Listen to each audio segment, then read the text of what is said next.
Hi guys, Indian arts academy के online class में मैं प्रकाश कुमार आपका स्वागत करता हूं। आज हम लोग पढ़ेंगे टर्म 1 का, जो 12th में टर्म 1 का जो एग्ज़ाम लिया जाएगा नवंबर दिसंबर में, उसके लिए चूँकि उसमें 30 ऑब्जेक्टिव सवाल रहेंगे और ये सवाल टर्म 1 के सिलेबस के अकॉर्डिंग ही रहेगा। तो टर्म 1 के सिलेबस में ईंटें, मनके तथा अस्थियाँ से भी सवाल पूछे जाएंगे। तो हमारे द्वारा जितने भी चैप्टर से टर्म 1 में सवाल आएंगे उन सभी चैप्टर के ऑब्जेक्टिव सवाल का एक सीरीज़ चलाया जाएगा और यह सीरीज़ आपको प्रत्येक संडे को मिलेगा। तो आज हमारा पहला संडे स्टार्ट हो रहा है और इसमें चैप्टर 1 ईंटें, मनके तथा अस्थियाँ का हम पहला सीरीज शुरू कर रहे हैं। तो आप लोग ये सभी सवालों को कर लीजिएगा तो आपको आसानी से टर्म 1 में अच्छे मार्क्स मिलेंगे। धन्यवाद। आगे देखते हैं हम लोग। चलिए देखते हैं, हमारा पहला सवाल है, सिंधु घाटी सभ्यता भारत के किस दिशा में स्थित है? तो देखिए, सिंधु घाटी सभ्यता भारत के उत्तर पश्चिम दिशा में स्थित है। चूँकि ये आप देख रहे हैं कुछ पाकिस्तान का भाग, राजस्थान, गुजरात, हरियाणा, पंजाब वाले क्षेत्र में ही स्थित है। तो ये उत्तर पश्चिम दिशा में स्थित है। तो ऑप्शन सी आप देख रहे होंगे, ये सही हो जाएगा। चलिए आगे हम लोग देखते हैं सेकंड सवाल कि सिंधु सभ्यता का क्षेत्रफल किस आकार का था? तो सिंधु घाटी सभ्यता का क्षेत्रफल जो है ये त्रिभुजाकार आकार का था।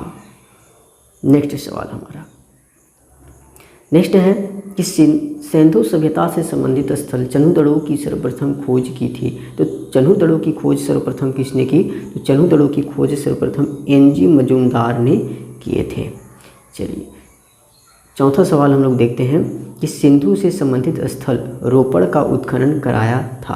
तो रोपड़ का उत्खनन किसने करवाया था? तो आप देख रहे होंगे ऑप्शन सी, वाई.डी. शर्मा। चलिए अगला सवाल हम देखते हैं कि अश्व होने का साक्ष्य प्राप्त हुआ था। अश्व होने का साक्ष्य कहाँ से प्राप्त हुआ था? तो आप इसका आंसर टिक कर सकते हैं। देखिए आप क्या कीजिए कि एक कॉपी ले लीजिए, उसमें 25 ऑब्जेक्टिव सवाल हम कराएंगे तो आप 25 तक का नंबरिंग कर लीजिए। उसके बाद जब स्क्रीन पर क्वेश्चन आता है तो आप वीडियो रोक करके उसका पहले खुद से आंसर देने का प्रयास कीजिए। उसके बाद जो हम बताएंगे उसको फिर टिक कीजिए बगल में। तो आपका ये जाँच भी हो जाएगा कि हम कितना सही कर पा रहे हैं। चलिए तो अगला सवाल है हमारा, अश्व होने का साक्ष्य प्राप्त हुआ था। तो अश्व होने का साक्ष्य कहाँ से प्राप्त हुआ था? तो ये लोथल और सुरकोटदा जो है यहाँ से प्राप्त हुआ था।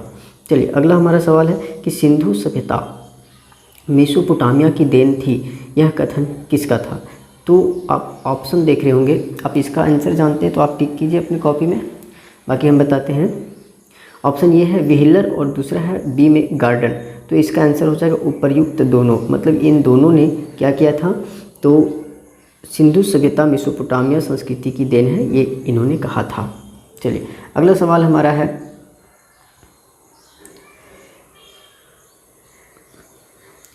निम्नलिखित में से कौन सा कथन है जहाँ से हल चलाने का साक्ष्य प्राप्त हुआ है? मतलब कौन सा स्थान है जहाँ से हल चलाने का साक्ष्य प्राप्त हुआ है?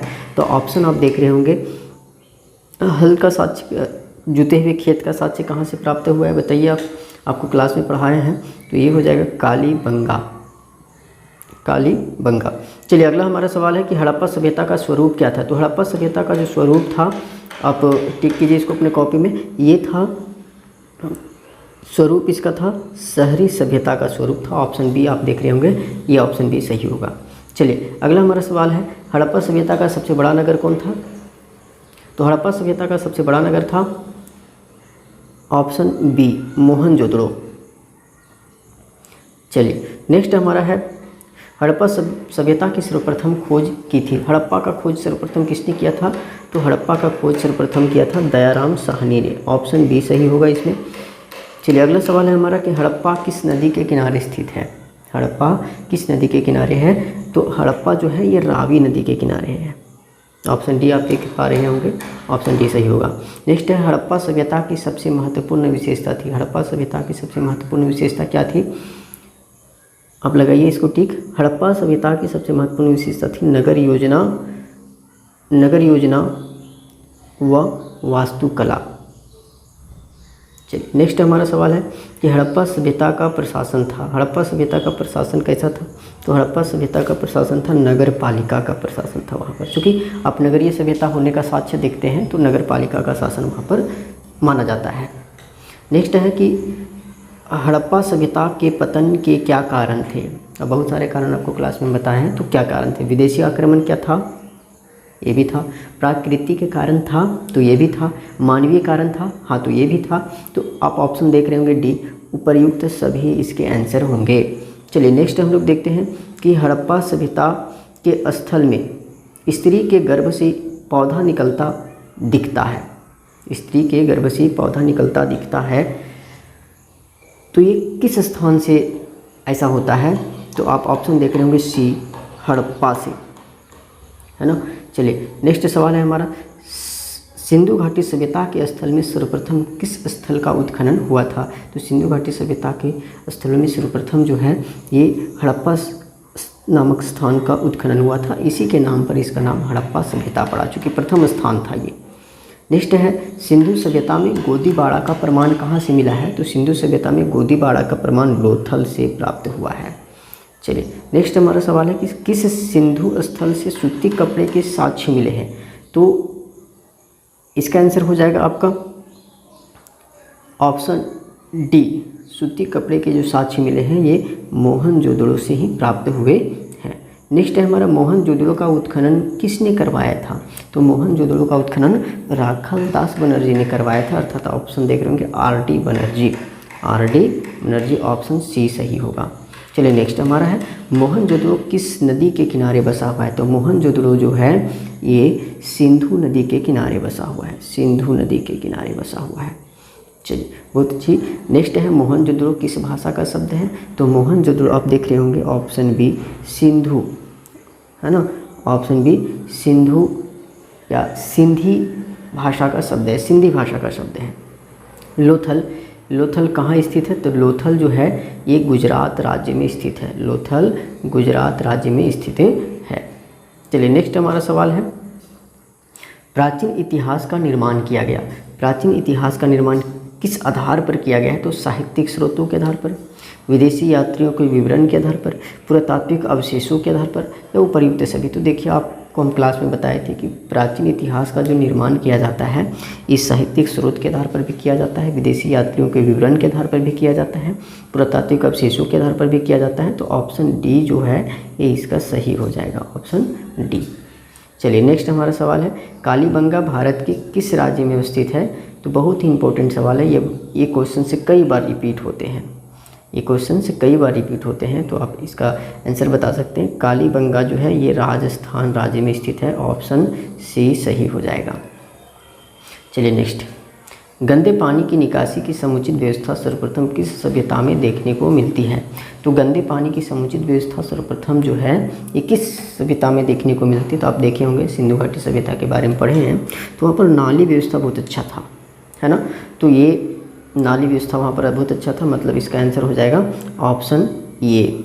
ऑप्शन ए सही हो जाएगा, है ना। आप देखें कि किस प्रकार से ये सवाल पूछे गए थे, आप इसका रिवीजन फिर से कर सकते हैं। और इस प्रकार से आपको प्रत्येक चैप्टर का आपको ऑब्जेक्टिव सवाल बना करके आपको दिए जाएंगे। अलग सीरीज चलाया जाएगा इसका। ये फर्स्ट चैप्टर का सीरीज था, सेकंड चैप्टर का लाया जाएगा, मतलब जो पढ़ना है यात्रियों का विवरण पढ़ना है, उसके बाद सूफी भक्ति सूफी परंपरा पढ़ना है, तो सभी चैप्टर बाय चैप्टर आपको ऑब्जेक्टिव सवाल की सीरीज लाए जाएंगे।